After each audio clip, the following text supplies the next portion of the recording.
Well, joining us in the studio is lawyer and social development advocate Jide Ologun to look into this matter between the federal government and ASUU. Good morning.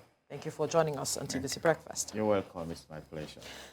Coming from the statement made by the Minister for Education, it says government has paid the lecturers what is due them. Is this a fair statement coming from government, looking at what has gone on between both the government and ASUU?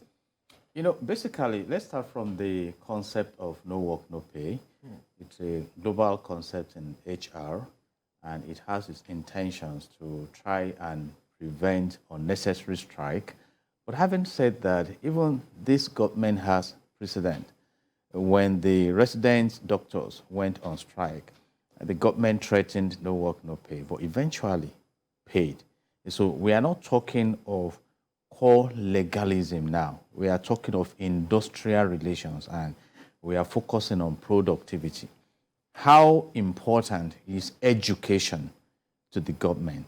And this has not resolved the crisis we have in the education sector, despite the promises. So this appears now like you just pushed them to resume again and put them under the spotlight, because half salary for just 1 month, even if we are talking about half salary for the 8 months, then people will rise up and say, okay, you've done what you're expected to do. And let me bring in the public relations angle. Public relations is the deliberate, planned, and sustained effort to create mutual understanding between the client and the publics. So, and it has to do with how you manage your reputation, your image, and everything. The government, while hanging onto this strict position of the law, may not be gaining good reputation, because right now, the academic profiling of Nigeria is dwindling. The lecturers are even saying now that, okay, if this continues, we may leave the country. Many of them have left already. So what is the future of Nigeria? And my personal position is that this matter goes beyond what we are saying, because even when the Speaker of the House of Representatives promised to go and dialogue with the president yes, and find meaningful resolutions, some of the promises made is that, okay, under the 2023 budget, there will be provision for some billions of naira, about 150 billion for the welfare, about 300 billion for the revitalization of the institutions. The 2023 budget itself is arriving as a deficit budget, you know, towards which we may borrow about 8 trillion naira to give it support, an expected revenue of 9 trillion naira, and we still have the issue of fuel subsidy that may come in. So you have a promise that may not be implementable. So this journey in our education sector is really a long one. And going back to history, it was during the time of Alhaji Umar Musa Yar'Adua that an agreement was entered into. And I read a report where Chief Olusegun Obasanjo, a former president of Nigeria, was saying that wasn't the best of agreements, that because it's not sustainable. And here we are, I think about 1.3 trillion to be put into that sector, out of which just a little has been released. So when we go on and on and on and on, we need to consider the economic implications too. We just got a report now that the poverty space in Nigeria, 133 million. And this government promised to move 100 million out of poverty. So it's even increasing. And education has a direct correlation with prosperity. You look at the case of Denmark. Denmark has over 90% literacy rate. You look at Taiwan, how Taiwan was able to manage the COVID-19 because of the high literacy. Our president just came back from South Korea. You know, South Korea leverages on education. Go to the UAE. The founding father of the modern UAE, Sheikh Zayed, placed emphasis on education, developing the people. So we need to develop our people towards the future that is prosperous. So right now, the minister just told them they've gotten what is due to them, and unfortunately, the staff, the union is trying to mobilize again. And if they go on strike, which they may not be considering, but may be compelled by doctrine of necessity, then the victims Would are that be going a to wise move? Would that be a Exactly. wise move? Seeing that it didn't deliver the results they were looking for, would it be wise for them to You know, go? sometimes wisdom is questioned by reality. This is a reality. And obviously, reality cannot be wiser than wisdom. we know, but the point I'm making is that right now, this government, by way of priority, does not have money to give them. I mean, that is the truth. As at now, the total indebtedness of Nigeria, it's in the threshold of about 42.5 trillion naira. You see, so there are gaps. So on the scale of prioritization, is education important? Where is the money coming from? But then, in the aviation sector, sir, when the aviation sector was planning to shut down, the government considered the impact on the economy and quickly came in to rescue that situation. So it's all a matter of how important education Priority. is. It's a matter of priority. And two, these people were supposed to have been paid salaries even if they were not on strike. The same salaries. So there was not only that the budget for paying them all year was supposed to be secure. The government is not in the habit of not paying salaries to university workers, especially lecturers. But the money is there to pay them. But you don't want to pay them. I say you're going to pay them half salary, or what some people call AFSA. So what is going on? Is it official revenge? Is it you do me and I do you? Is that what is going on?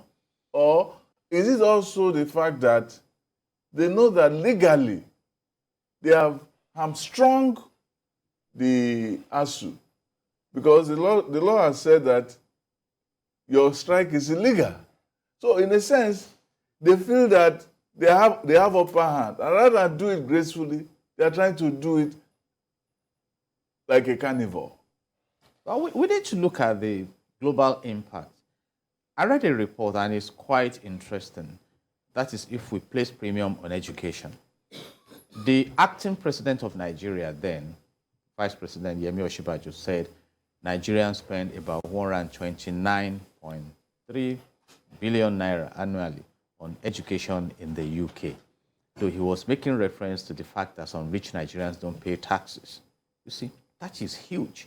And it continues. But I imagine that these are leaders, because quite a number of their children school abroad, by law, cannot send their children abroad. So what happens to education? Are they ready? I mean, when you talk about this, the rigidity of laws, you also talk about equity. And the primary mandate of equity is to prevent miscarriage of justice. So is education important? Look at the insecurity in Nigeria. We need to develop minds. We need to engage them practically. If today we have 133 million within the poverty bracket, what happened in 2030? Because we are talking of revitalization of the academic institutions, the welfare, the payment structure and things. So there are issues we must sit down to resolve. And that's why I also do not want us to engage it palliatively. Like I was saying, even President Muhammadu Buhari said that he is not interested in entering into an agreement that cannot be implemented. So we have deep issues in our education sectors. And permit me to refer back to what I mentioned earlier. Many lecturers have left. We are suffering from brain drain and the effect. Okay, what should those students do now? Many of them are hanging. And we have said that education is not just a physical thing alone. It's physiological, it's psychological. So the lecturers who are expected to engage the students, are they going to give their best? Or, so these are critical issues. And by the way, the Minister of Education himself came out in a report to say that he has failed. And I think one of the things the president should try and do before he leaves office, having promised that he will leave a safer Nigeria behind, is to also give us direction into a vibrant education sector. It said that education has not been a priority of this administration from the get-go. So it's almost like, okay, why are you surprised? It's like, well, why are you worried about that? But what concerns me basically is the fact that as this thing continues to wear on, the administration will say, well, we have a few days left. If these people don't want to go to school, well, we want to go home. So what is left? Yeah, you guys can cry and wait. It's a problem of the next administration. That is why they probably had a meeting with Gwajabiamila, and the meeting was also a face saver for the ASUU, as it was a relief for the government. Now, everybody has rested, and they're ready to fight again. Maybe that's what happened. But you know that the House of Rep is working on their first ever summit on education. Could it also be as a consequence of this stasis between the ASUU and the federal government, that let us look for a way out to use the language of the Nazi Germany, a permanent solution to education crisis in Nigeria? You know, you mentioned the issue of prioritization, and I think that will help resolve it. If you look at the ground norm, the Constitution of Nigeria, you check Section 18 of our Constitution as amended, it says that the government must provide education to all citizens. I mean, it's sacrosanct. So, and your investment should be in that direction, whatever you need to do. And that takes us back again to a critical issue. Do we have revenue potentials in the country? Why not? But the oil thieves are dealing with that. We cannot even handle the refineries that should be one of the great sources of wealth to the nation. So all these things will impact. I mentioned our total indebtedness. So who is going to handle that? So it's passed down from one regime to the other.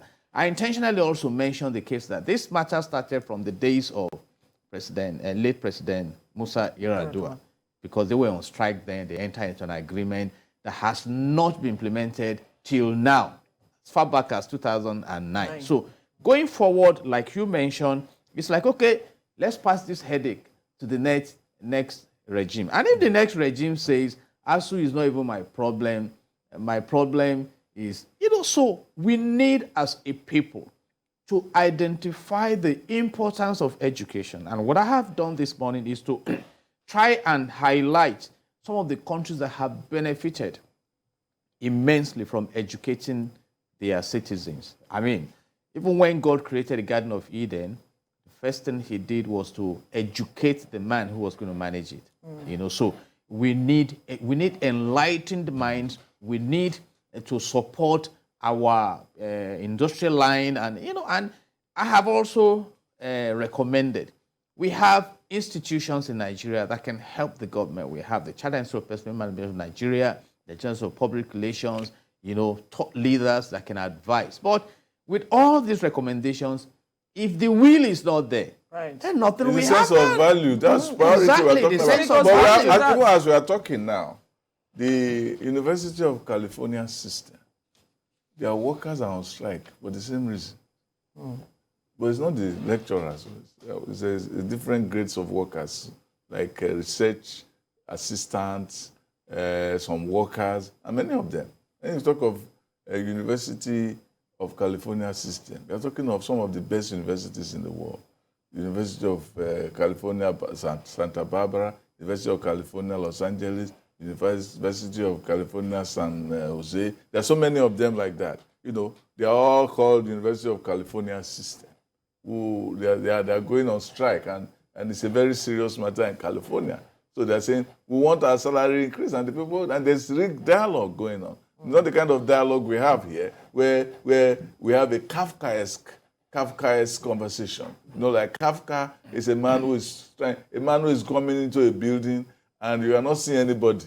You cannot enter the building cannot enter you. That kind of thing. So that is you're having a conversation, but you're not having a conversation almost like you're talking to yourself. Exactly, and that is not in line with the spirit of collective bargaining in HR. And welfare concerns will always be there in HR. Absolutely. And the International Labour Organization has placed premium on that for justice in that environment. Because if you study the history of human resources management. It started from master-servant relationship until people could sit down and discuss what they are entitled to. And like a man said, a wise man, he said, you don't get what you deserve in life. You get what you negotiate. But it's just this process of negotiation now, how it's going to affect parents, affect students, affect the economy of the nation. In fact, some have lost interest in education. Do you think that ASUU should look at other ways of negotiating with government? The president has advised, but let me ask this simple question. What other way? I mean, these are it's means of livelihood. It's not a matter of negotiation. It's a matter of ideas. The point is that, you have a government on one side that is not thinking. You have ASUU on the other side that is not thinking. So you have two unthinking, two zombies joined together. What will you get as an answer? Eh? That's what no one is coming with great ideas that will make them independent. They only come with ideas to make those people help them. We have made some suggestions, really. Some private universities are thriving. So can we bring in partnership? Can we look at some people buying into it? Can we even... And that's one of the issues the lecturers are putting on the table that come. Can we raise the bar of our institutions to even attract foreign lecturers like those countries do? Even attract foreign students. It is schools that... But for instance, has nothing to do with revitalization of the universities. Yes. In revitalizing universities, you need to attract funding. And the question is, how do you get funding when you're only thinking about government bringing funding? We are not Germany. In Germany, for instance, they don't pay school fees in Germany.